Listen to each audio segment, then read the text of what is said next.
नमस्कार, मैं तीर्थ बोल रही हूँ। बाबूजी मुस्कुराते हुए आ रहे थे।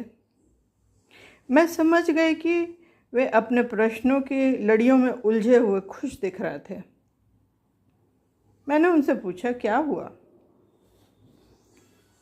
वे अपनी खुशी का कारण बताने लगे। मैंने अभी एक स्त्री को 2 बच्चों के साथ आते हुए देखा। एक बच्चा जो गोदी में था वो छोटा सा शिशु था। दूसरा थोड़ा सा बड़ा, उसने चलना सीख लिया था परंतु पारंगत हासिल नहीं हुई थी। दूसरा बच्चा इधर उधर बिना देखे माँ के पीछे पीछे दौड़कर आ रहा था। मुझे उसे देखकर समर्पण शब्द याद आया। यही तो बच्चों का समर्पण है अपनी माता के प्रति। मैंने भी मुस्कुराते हुए हामी भरी, परंतु समर्पण अनेक प्रकार का होता है।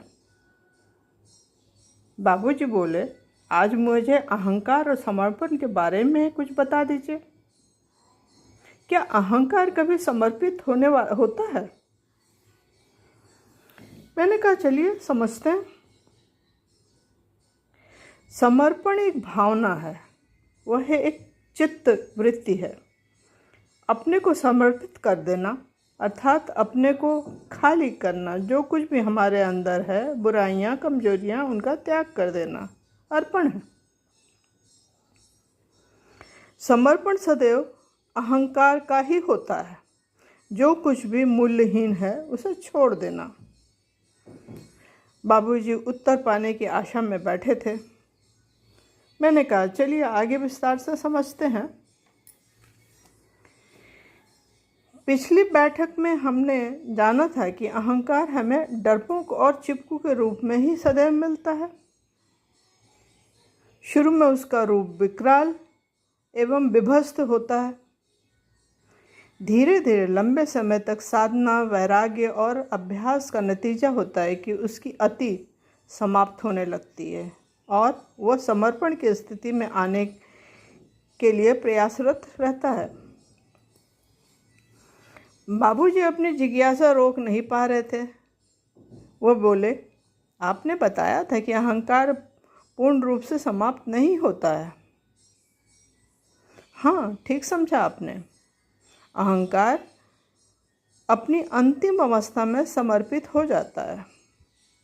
उसका भयानक रूप संकुचित होकर शनै शनै लकीर मात्र ही रह जाता है।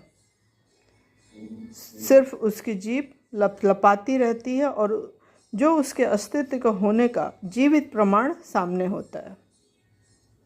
वह दूसरी तरफ प्रकृति पर समर्पित हो जाता है। जैसे प्रकृति चलाती है, वह चलता है, बस जीवन चलता रहता है।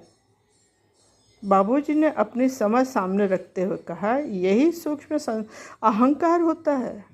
उसे हम सात्विक रूप में भी जान पाते हैं। मैंने ठीक समझा? मैंने कहा, हाँ, आपको स्पष्ट हो गया। फिर मैंने कहा, आप पुनः उसे दोहरा दें। वे बोले, समर्पण एक चित्त वृत्ति है, भावना है। अंतिम अवस्था में अहंकार का समर्पण होता है। इस अवस्था तक पहुंचने के लिए लंबे समय तक अभ्यास और वैराग्य का होना आवश्यक है। सूक्ष्म सात्विक अहंकार जीवन चलाने के लिए बचता है। ठीक है, धन्यवाद।